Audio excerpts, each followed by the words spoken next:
अरे क्या बतलाए बच्चों, पदार्थ किसे कहते हैं।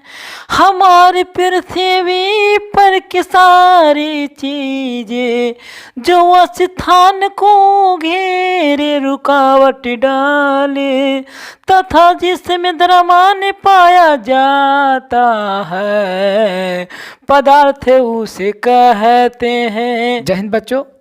हाय hello friends, good morning, welcome to my channel GS study channel में आपका स्वागत है। आइए आज मैं इस वीडियो टॉपिक में मैं बात करने वाला हूं आखिर पदार्थ क्या होता है। इससे रिलेटेड मैं आपको कुछ जानकारी दूंगा और हो सके तो इस वीडियो को देखने के बाद आपको अच्छा लगे तो प्लीज़ इस चैनल को लाइक एंड सब्सक्राइब करें और जहां तक हो सके इस वीडियो को शेयर करें, शेयर करना नहीं भूलें। चलिए आज हम लोग विस्तार से जानेंगे कि आखिर मैटर होता क्या है। पहले हम लोग समझेंगे कि मैटर यानी कहने का मतलब होता है पदार्थ। पदार्थ हम लोग किसे कहते हैं, तो डिटेल से स्टेप बाय स्टेप जानेंगे। पदार्थ को कितने वर्गों में बांटा गया है, कौन कौन भाग में कौन कौन है, इसका विस्तार से हम लोग जानेंगे। जैसे हम लोग समझेंगे कि हमारी पृथ्वी पर को वह हर चीज़, हमारी पृथ्वी पर के वह हर चीज़ जो स्थान घेरे तथा रुकावट डाले जिसमें कुछ द्रव्यमान हो, वो सभी चीज़ जो है से हमारी पृथ्वी पर उपलब्ध है उसे हम पदार्थ कहते हैं।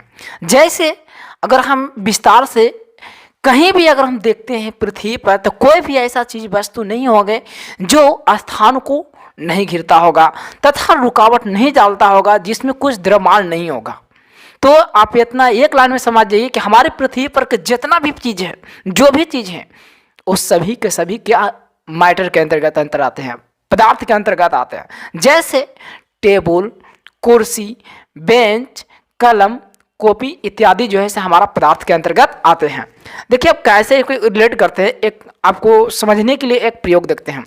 देखिए सर्वप्रथम अगर हम किसी टेबल को हम किसी स्थल पर, किसी ज़मीन पर ही रखेंगे और जब हम जिस स्थल पर रखेंगे, जिस भूमि पर रखेंगे, वो तो किसी न किसी स्थान को घेरेगा ही, किसी न किसी यानी वस्तु को यानी वो जो है से रुकावट डालेगा ही और उसमें कुछ ना कुछ तो द्रव्यमान की मात्रा होगा ही, तभी वो वस्तु को यानी तभी वो स्थान को रोक पाएगा, अन्यथा नहीं रोक पाएगा। पदार्थ को वर्गीकरण के आधार पर जो है से हमको यानी दो वर्गों में बांटा गया है। मुख्य रूप से दो वर्गों में बांटा गया है। पहला आता है यानी फिजिकल चेंज जिसको हम लोग कहते हैं भौतिक परिवर्तन, दूसरा आता है रासायनिक परिवर्तन जिसको हम कहते हैं केमिकल चेंज। विस्तार से इसको बारे में हम लोग जानेंगे, यानी कुछ बहुत सारे इसमें खंडित करके दिया हुआ है, विस्तार से जानेंगे। यानी भौतिक परिवर्तन, पहले हम लोग समझेंगे भौतिक परिवर्तन आखिर होता क्या है, किसे हम लोग कहते हैं। तो समझेंगे कि वैसा परिवर्तन जिसके फलस्वरूप पदार्थ के सिर्फ भौतिक गुणों में तो परिवर्तन होता ही है, परंतु इसमें नया गुण का निर्माण नहीं करता है। इसमें कहा होता है कि नया गुण नहीं बनता और ये जो होती है अपनी पुनः पूर्व अवस्था को प्राप्त कर सकता है। तो ऐसे परिवर्तन को हम भौतिक परिवर्तन कहते हैं।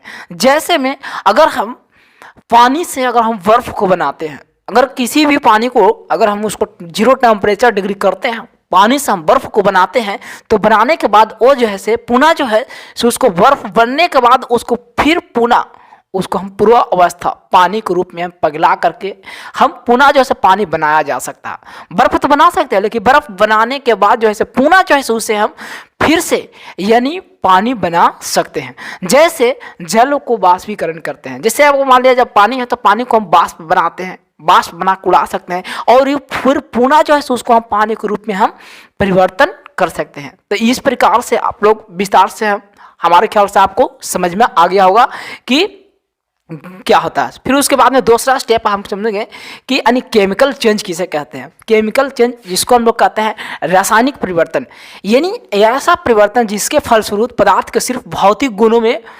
परिवर्तन तो होगा ही, इसके साथ साथ में नए गुण वाले पदार्थ का निर्माण करता है। भौतिक और रासायनिक दोनों परिवर्तन होगा, यानी ऐसा परिवर्तन जिसके फलस्वरूप भौतिक और रासायनिक गुण दोनों परिवर्तन होता तथा इसमें नए गुण वाले पदार्थ का निर्माण होता है।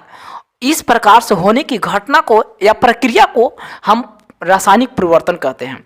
जैसे एक उदाहरण के लिए समझेंगे कि हम किस तरीका से हम परिवर्तन कर सकते हैं। अगर मान लिया जाए, छोटा सा एक उदाहरण मैं आपको लेता हूँ कि अगर दूध को पुनः हम अगर दही बना देते हैं तो पुनः दही बनाने के बाद पुनः उसको हम अपनी पूर्व अवस्था को प्राप्त कर सकते हैं?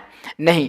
अगर मान लीजिए जाए पानी में अगर हम चीनी मिलाते हैं तो चीनी मिलाने के बाद क्या हम आपको यानी पानी के घोरा को सोरा को फिर से पुनः हम उसको पानी बनाया जा सकता है? नहीं बनाया जा सकता है।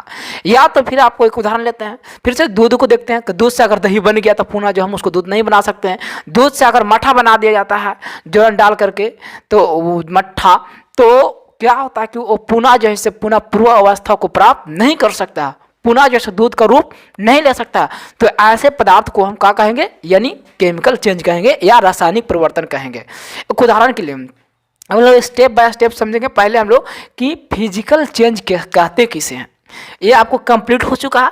फिजिकल चेंज को यानी 2-3 वर्गों में बांटा गया है। पहला आता है आपको सॉलिड आता है, दूसरा आपको आता है लिक्विड, तीसरा आता है आपको गैस। ठोस को यानी बोलते हैं, सॉलिड को बोलते हैं हम लोग ठोस बोलते हैं अंग्रेजी में, और ऐसे बोलते हैं लिक्विड को द्रव बोलते हैं, और ठोस यानी कहने का मतलब गैस तो गैस ऑलरेडी है। तीनों को परिभाषा समझेंगे कि सॉलिड आखिर कहते किसको है, कि आखिर सॉलिड कहते किसको है। तो सॉलिड जो है ऐसा पदार्थ जिसका आयतन और आकार दोनों निश्चित होता है, ऐसे पदार्थ को हम सॉलिड कहते हैं या ठोस कहते हैं। जैसे अगर एक ईंट को हम ले लेते हैं, या तो फिर एक कोई बर्तन को ले लेते हैं, जैसे चौकी है तो इसका आयतन भी निश्चित है और आकार भी निश्चित है। या तो फिर अगर कोई चीज़ की मार्कर आप देख रहे हो, ध्यान से इसे आप देखिए, ये जो है इसका आकार निश्चित है कि इतना बड़ा है, इसका आयतन भी देखने में लग रहा है कि कभी फिर से इसको छोटा हो सकता है, बड़ा हो सकता है, नहीं हो सकता, अपने नहीं हो सकता, भले इसको हम काट करके इसको आयतन को आकार को हम अनिश्चित कर सकते हैं, लेकिन अभी इसको आयतन और आकार दोनों क्या हो रहा है? निश्चित देखने को मिल रहा है। इसलिए हम इस पदार्थ को हम कह सकते हैं कि ये पदार्थ जो है से ठोस अवस्था में है। या कुर्सी को भी ले सकते हैं, या ईंट को भी आप ले सकते हैं, या तो कोई भी बर्तन, एनीबॉडी, कोई भी पदार्थ आप धरती पर के जो ठोस अवस्था में पाया जाता है उसको आप बेहिचक आप ले सकते हैं समझने के लिए।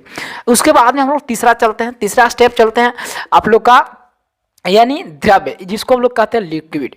यानी ऐसा पदार्थ जिसका आयतन तो आपको निश्चित होगा, लेकिन आकार जो है से अनिश्चित होता है।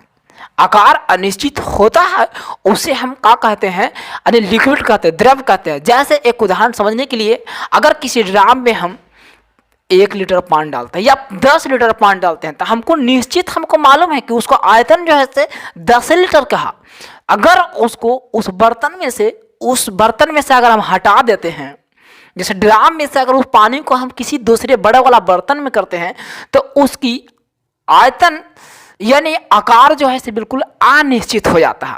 देखिए यहाँ पर आप कैसे अनिश्चित होगा से, छोटा बर्तन में रखेंगे तो 10 लीटर का मान के चलिए बजाम होगा, ड्राम होगा, तो 10 लीटर हमको मालूम है आयतन को, उसको निश्चित है कि वो 10 लीटर का उसमें पानी है, लेकिन उसका आकार जो है से बिल्कुल अलग अलग है। अब देखिए अलग होता है कैसे, ऐसे समझेंगे।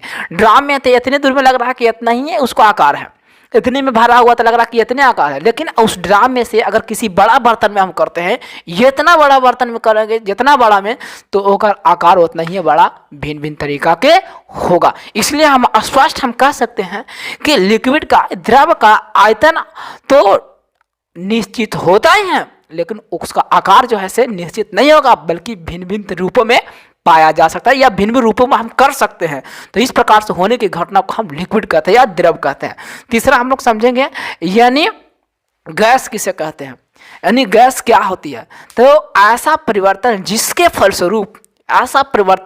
फलस्वरूप पदार्थ के सिर्फ यानी बताया जा रहा है कि आयतन और आकार दोनों निश्चित होता है, यानी आयतन और आकार दोनों अनिश्चित होता है, यानी दोनों जो है से कोई उसका निश्चित आकार नहीं होगा, अनिश्चित रूपों में पाया जाता है, उसे हम क्या कहेंगे? गैस कहेंगे।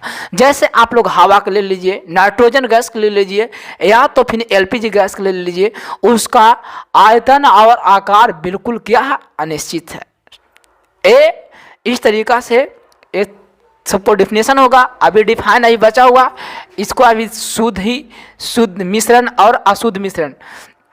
जय हिंद, जय भारत माता। और all of you student, good morning, नमस्ते, जय हिंद, जय भारत माँ। आप इस जहाँ तक हो सके इस चैनल को सब्सक्राइब करना नहीं भूले, लाइक एंड शेयर जरूर करें।